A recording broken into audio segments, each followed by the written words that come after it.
안녕하세요. 최근에서야 조금씩 행복을 찾아가고 있는 58살 아줌마입니다. 지금껏 취미 생활이라고는 꿈도 못 꾸고 살았던 제가 지금은 안정을 찾아가며 인생을 살아가고 있어요.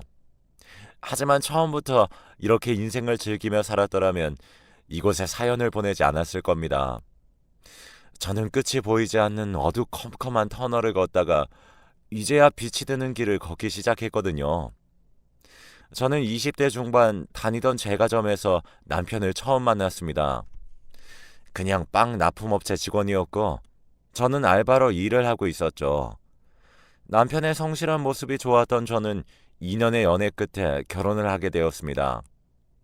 아버지 없이 어머니와 자란 저는 혼수를 마련하기 힘들었지만 다행히 시댁 쪽에서 면박을 주거나 그러지 않으셨어요. 할 수 있는 만큼만 무리하지 않고 해오면 된다고 하셨죠. 나머지는 자신들이 도와주겠다면서요. 좋은 시댁 식구들을 만난 것 같아 기분이 좋았습니다. 저는 그렇게 신혼생활을 시작하게 되었어요.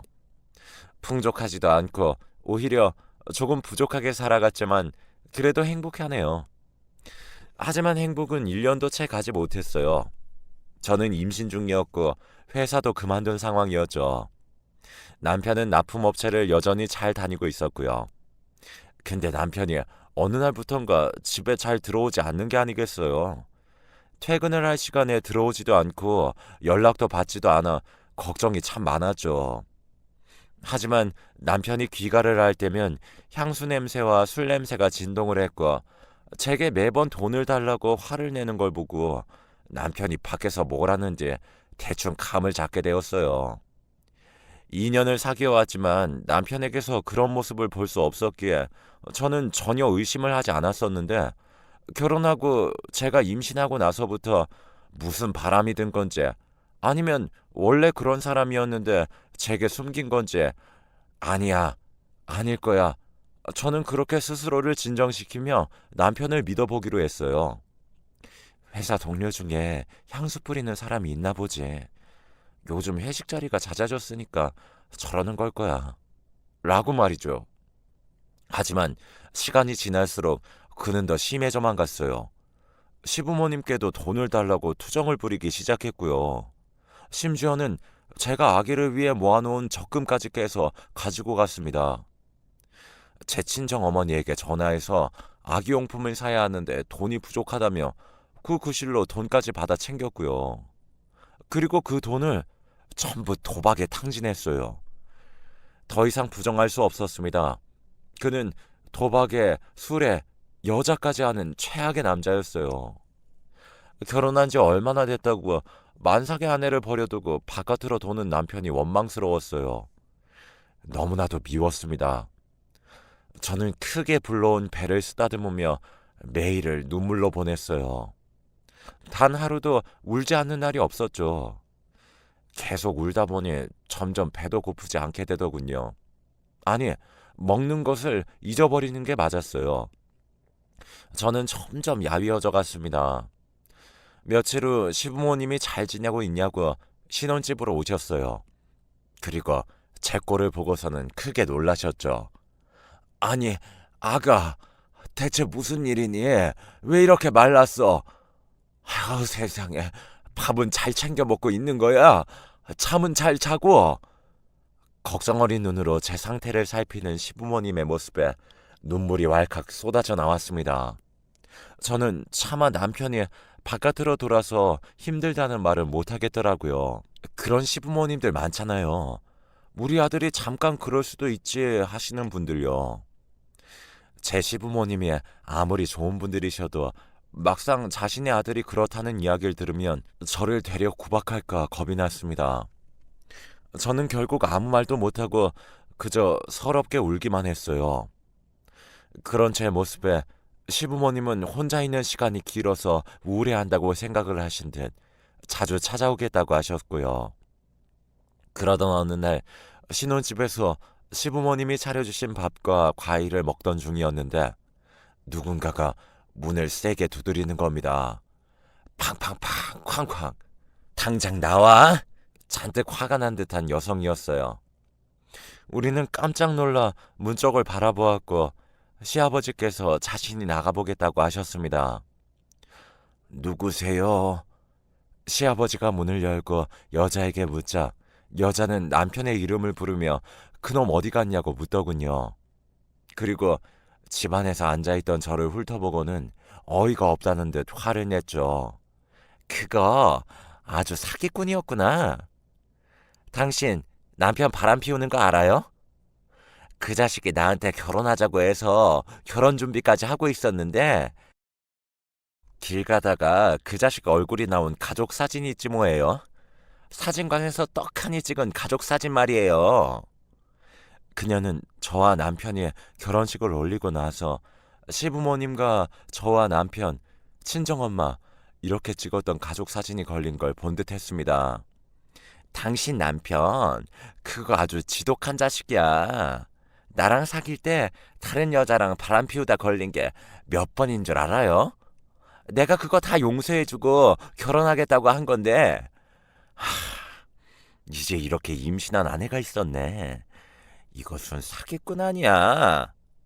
나 지금 경찰서 갈 거예요. 혼인빙자 간음죄로 고소할 거야. 이 모든 얘기에 가장 충격을 받은 건 다름 아닌 시부모님이었습니다. 까딱하다가는 정말 남편이 잘못될 수도 있었기 때문이죠. 저는 남편이 밖으로 저 모르게 나돈다는 건 알고 있었지만 이 정도로 인간 말종이라는 건 몰랐습니다. 임신한 아내를 두고 다른 여자랑 결혼식 날짜까지 자기네들끼리 잡아놨다니 황당해서 당장이라도 애고 뭐고 이혼을 하고 싶은 심정이었죠. 시부모님은 혼란스러운 생각을 정리할 겨를도 없이 악에 바친 듯 소리를 지르는 그녀를 달래기 바빴고 우리 아들 고소하지 말아달라고 말했죠. 결국 시부모님은 그동안 모아놓으셨던 돈 중 그 여자에게 800만 원이라는 합의금을 건네서야 그 상간녀는 돌아가더군요. 그리고 시부모님은 눈물을 흘리며 제게 미안하다고 사과를 하셨어요. 아가, 네가 계속 힘들어했던 게 다 우리 아들 때문이었구나. 아가, 미안하다. 얼마나 힘들었을까. 저렇게 애를 품은 채로 얼마나 마음고생이 심했겠어. 아들 잘못 키운 우리 잘못이다. 시부모님은 제게 무릎까지 꿇으셨고 저는 남편이 바깥으로 도는 게 시부모님의 잘못은 아니라고 생각해서 두 분을 일으켰어요. 아가, 우리가 어떻게든 이런 일 다신 없도록 하마. 그러니까 딱 한 번만 우리 아들 믿어주면 안 되겠니? 우리가 그 자식 다리를 분질러서라도 다시는 그런 일 없도록 단단히 일러두마. 제 손을 잡고 애원하시는 시부모님의 모습에 저는 마음이 약해지고 말았어요. 남편이 바깥으로 돌면 제 탓을 하실 줄 알았는데 그러기는커녕 제게 무릎을 꿇으며 자식의 잘못을 대신 비는 모습을 보니 가슴이 아프기까지 했죠. 저는 시부모님을 믿어보기로 했습니다. 남편이 다시 갱생되었으면 했거든요. 당장 다음 주가 제왕절개 수술 날이었기 때문이기도 했어요. 시간이 흘러 저는 건강한 딸을 낳았고 시부모님께서는 아주 기뻐하셨어요. 친정 어머니도 고생 많았다며 제 머리를 쓰다듬어 주셨고요. 출산 후 저는 시부모님 집에서 산후조리를 하기로 했어요. 식사와 빨래 그리고 아이 돌보는 것까지 시부모님은 지극정성으로 저를 챙기셨어요. 그런 정성 덕에 저는 차차 몸을 회복해가고 있었죠. 그리고 시부모님의 말대로 남편은 조금씩 괜찮아지기 시작했어요. 외박도 줄어들었고 제게 조금씩 다정해지기 시작했거든요. 시부모님이 어떻게 남편을 바꿔놨는진 모르겠지만 저는 마냥 행복했어요. 연애 이후 이런 행복은 처음이었으니까요. 점점 바뀌어가는 남편의 모습을 보니 진짜 좋은 가족이 될 수 있겠구나 싶었죠. 하지만 그런 꿈은 채 한 달도 가지 않았어요. 제 생각과 달리 남편은 바뀌어가는 게 아니었거든요. 이른 아침 남편과 시부모님의 충격적인 대화를 엿듣게 되었습니다. 아빠, 대체 언제까지 일해야 되는데? 아이, 아가 듣겠다. 조용히 좀 해. 이번 달 돈 언제 줄 거야? 이번 달 거 안 줄 거면 나 당장 오늘부터 나갈 거니까 그렇게 알아? 너 제발 좀 정신 차리고 아니한테 좀 잘해라.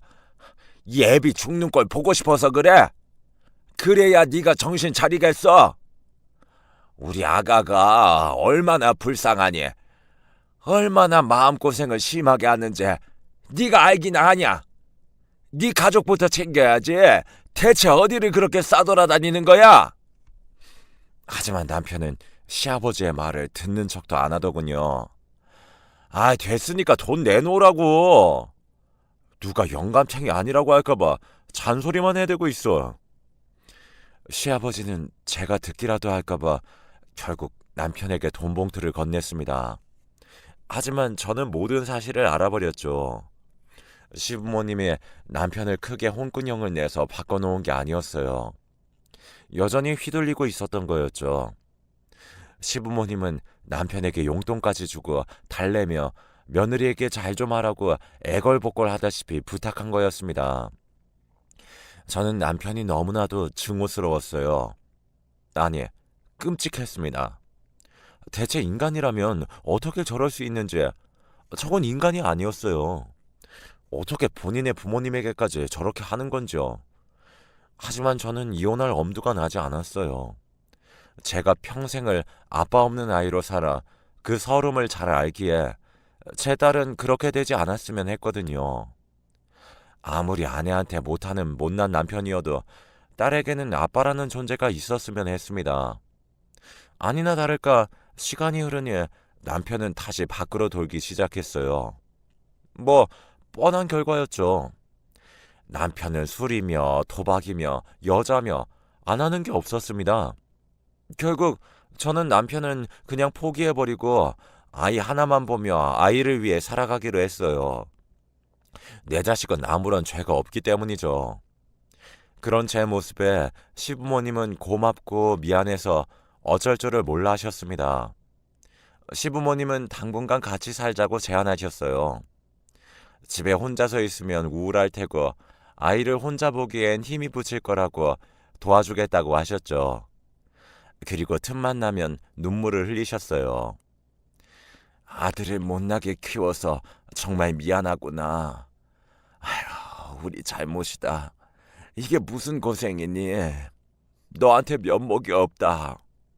라고 매일같이 제게 사과하셨죠. 저는 남편이 아예 없는 사람이라고 생각하니 차라리 마음이 편해져서 남편이 아예 집에 안 들어왔으면 하는 바람으로 살았습니다. 저는 점점 마음이 메말라져 갔고 피폐해져 갔습니다. 그런 제게 항상 힘을 준 건 시부모님이었어요. 겨울이 되면 직접 든 장갑을 저와 제 딸에게 선물해 주셨고 우리 며느리 좋은 옷 입혀야 한다며 제 손을 이끌고 백화점에도 갔습니다. 백화점에서 옷을 고르고 있으니 다들 시부모와 며느리 관계로 보지 않고 부모님과 딸로 보시더라고요. 어머, 따님 옷 골라주시나 봐요. 어쩜 이렇게 가족이 화목하세요? 그 말에 시부모님은 제가 불편해할까봐 어쩔 줄 몰라 하시다가 제가 배시시 웃으며 네 맞아요. 엄마 아빠예요. 라고 하니까 두 분 다 눈물바다가 되셨어요. 시간이 흘러 딸이 중학생이 되자 저는 돈을 벌기 위해서 대형마트에서 시시코너 판매원으로 일을 하게 되었어요. 하루 종일 서서 만두를 굽고 자르고 굽고 또 자르고 힘들었지만 저는 제가 일을 할 수 있다는 것만으로도 감사해야 하며 열심히 출근했습니다. 몇 년을 더 일했을까 딸이 어느새 성인이 되었습니다. 딸은 지방 국립대학교에 합격해 자취를 하게 되었죠. 어엿한 어른이 된 딸을 보니 기분이 묘하더군요. 자랑스럽기도 하고 아쉽기도 하고 아이를 둔 부모라면 아마 누구든 공감하실 거예요. 저는 눈물을 닦으며 딸에게 말했죠. 가서 공부 열심히 하고 엄마 걱정하지 말고 밥 잘 챙겨 먹어야 한다. 딸은 제 손을 잡고 말했어요. 엄마, 나 이제 성인이고 내가 알아서 밥벌이 할 수 있어. 그러니까 엄마 이제 이혼하는 거 어때? 저는 딸의 말에 가슴이 쿵 하고 내려앉았습니다. 설마 딸이 이런 말을 하리라고는 생각도 못 했거든요. 엄마랑 할머니, 할아버지가 아무리 숨겨도 아빠가 형편없는 사람이라는 거 나도 잘 알아. 초등학생 때부터 이미 알고 있었어. 나 그런 아빠 없이도 잘 살 수 있어. 그러니까 엄마는 나 때문에 자신을 묶어두지 말고 제발 이제라도 스스로를 위해서 살았으면 좋겠어. 딸은 잘 생각해보라며 엄마는 그런 사람의 곁에 있기에는 너무나도 아까운 사람이라고 했습니다. 그러니 그 사람의 곁을 떠나 자유롭게 살아가라고 했죠. 내 딸이 언제 이렇게 커서 엄마를 걱정해주고 저런 멋진 말을 하게 됐을까? 나조차도 엄두를 못 낸 그런 멋진 이야기를 해줄까 싶었습니다. 그리고 저는 딸의 말을 진지하게 생각해 보기로 했어요. 저는 깊이 고민하고 또 고민해 봤습니다. 하지만 고민할 필요도 없었어요. 딸이 커서 성인이 되었으니 저는 더 이상 그 남자의 아내로 있지 않아도 됐죠. 꼴도 보기 싫은 그 개차반에게서 벗어날 수 있었어요. 저는 이혼을 결심했습니다. 20여 년의 결혼 생활을 정리하기로 마음먹었어요. 저는 이 사실을 부모와도 같은 시부모님께 말씀드렸죠. 저 이혼하려고요. 애도 다 컸고 이제 제 인생 살아보려고요.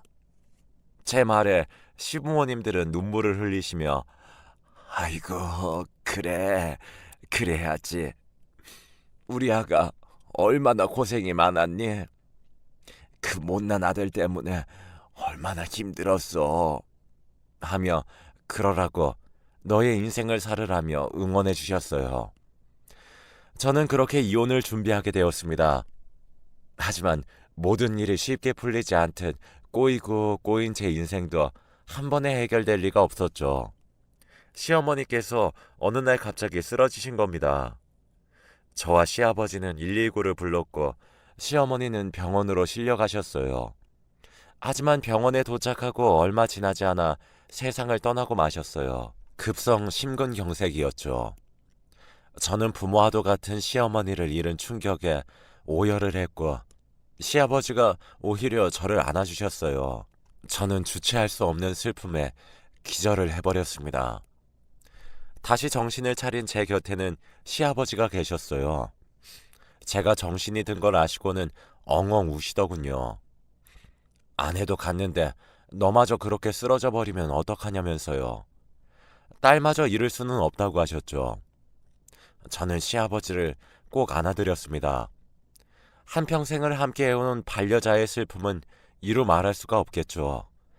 제가 할 수 있는 건 저의 존재가 시아버지에게 조금이나마 도움이 되길 바라는 것뿐이었습니다. 저는 이 상황을 알리기 위해 남편에게 전화를 걸었지만 전화를 받지 않더군요. 그래도 혹시 몰라서 문자로 어머님 돌아가셨다고 연락을 했지만 끝내 남편은 어디서 뭘 하는지 어머님 장례식장에도 오지 않더군요. 보나마나 어디서 도박을 하고 있느라 핸드폰을 꺼둔 거겠죠. 참 어리석은 인간이었습니다. 자신의 어머니가 죽은 것도 모르고 도박에 빠져 저렇게 허우적거리니 저는 시어머니를 잃은 슬픔에 이혼 소송이고 뭐고 아무것도 할 수 없었어요. 매일 슬픔에 빠져 울면서 잠들곤 했으니까요. 부모와도 같던 존재의 죽음은 도저히 제가 감당할 수 없는 것이었습니다. 제가 근 20년을 버텨온 건 저를 친딸로 생각해준 어머님과 아버님이 있었기에 가능했던 일이었는데 그런 분들 중 어머님이 세상을 떠나니까 말로 표현할 수 없는 고통에 하루가 피가 말라갔습니다. 제가 매일 방에만 틀어박혀 밥도 거르며 힘겨워하자 시아버지는 제 방으로 들어와서는 손에 무언가를 쥐어주셨어요. 다름 아닌 돈가방이었습니다. 시아버지는 눈물을 흘리셨어요. 우리 며느리, 아니 내 딸, 네가 20여 년간 고생한 것에 비하면 이깟 돈은 아무것도 아닐 게다. 진작에 너를 우리 아들한테서 떼어내서 너만이라도 행복하게 잘 살도록 했어야 했는데 미안하다. 손녀가 다 크면 그런 못난 아들이랑은 더 이상 같이 살지 말고 이혼하고 잘 살았으면 해서 준비한 돈인데 도움이 됐으면 좋겠구나. 1억밖에 되진 않지만 이제 너를 위해 쓰거라. 네가 무얼 하건 항상 응원하고 있으마. 못난 아들 때문에 오랜 시간 마음고생 시켜서 정말 미안하구나. 저는 오열을 하고 말았어요. 시아버지는 시어머니 죽음으로 자식밖에 남지 않았다면서 제게 저렇게 떠나라고 하시니까요. 충분히 힘들고 슬플 텐데도 자신의 행복보다 며느리인 제가 행복했으면 하시니 눈물이 안 날 수가 있나요? 아버님, 저 이거 못 받아요. 아니, 절대 못 받아요. 제 말에 강제로 제 손에 돈을 쥐어주셨어요. 제발 받아다오. 이렇게라도 해주지 못하면 너에게 항상 미안한 마음을 가지고 있던 네 시애미가 하늘에서도 통곡을 할 게다. 저 세상 가서도 마음 편히 있지 못할 거야. 눈물 범벅이 된 시아버지는 제게 부탁했습니다. 결국 저는 그 돈을 받게 되었어요. 그리고 얼마 안가 시아버지마저 건강이 악화되셨습니다. 아버님은 평소에 지병이 있으셨는데 어머니가 돌아가신 후 충격이 크셨는지 한순간에 병이 심각해지신 것 같았습니다. 저는 시아버지를 병원으로 모시고 갔어요. 얼마 전에 어머니를 잃은 슬픔도 채 가시지 않았는데 아버님마저 그렇게 될까봐 이제는 두렵기까지 하더라고요. 저는 매일 시아버지의 병간호를 했습니다. 시아버지는 얼른 가서 너의 인생을 살아도 아까운데 다 늙어 죽을 노인네 옆에서 뭐 하는 거냐고 하셨지만 저는 절대 그럴 수가 없었어요. 아버님은 제게 아버지 같은 존재세요. 그런 말씀 마세요. 아버님 건강하실 때까지 제가 옆에서 지켜드릴 거니까 앞으로 그런 말씀 하지 마세요. 그런 말씀 하시면 저 정말 힘들어요. 이렇게 말을 하니 제 말을 듣고는 그저 조용히 고개를 끄덕이셨습니다. 얼마 후 아버님의 상태는 더 많이 안 좋아지셨고 결국 하늘의 별이 되셨습니다. 1년도 안 되어 부모님 같은 두 분을 모두 잃은 저는 걷기도 힘들 정도로 슬픔에 잠겨 있었는데 그 와중에 아버님은 제게 유언장을 남기셨어요. 저는 그 유언장을 보고 또다시 오열을 하고 말았습니다. 아가, 애비다. 네가 이걸 볼 때쯤이면 난 이미 이 세상 사람이 아니겠지. 지금까지 우리 아들 때문에 얼마나 고생 많았니? 난 솔직히 내 욕심이지만 네가 손주 데리고 우리에게서 떠날까봐 하루라도 마음 편히 살아본 적이 없단다. 그만큼 넌 우리에게 며느리보다 딸 같은 존재였어. 너와 오순도순 밥을 먹을 때, 같이 이곳저곳 걸으며 산책할 때, 먼저 하늘나라로 간 네 시모랑 손주 보며 흐뭇하게 웃으며 바라볼 때, 모든 소소한 일상들이 나중에 알고 보니 큰 행복이란 걸 깨닫게 되더구나. 이제는 그런 행복했던 일들을 못한다고 생각하니까 이 죽음이 무섭진 않지만 내 추억이 사라지는 것 같아서 그게 더 두렵구나. 나는 이제 네 시애미가 있는 곳으로 가서 니네들 사는 것 잘 지켜볼 테니까 앞으론 더 이상 우리에게 얽매이지 말고 네 인생 살도록 하렴.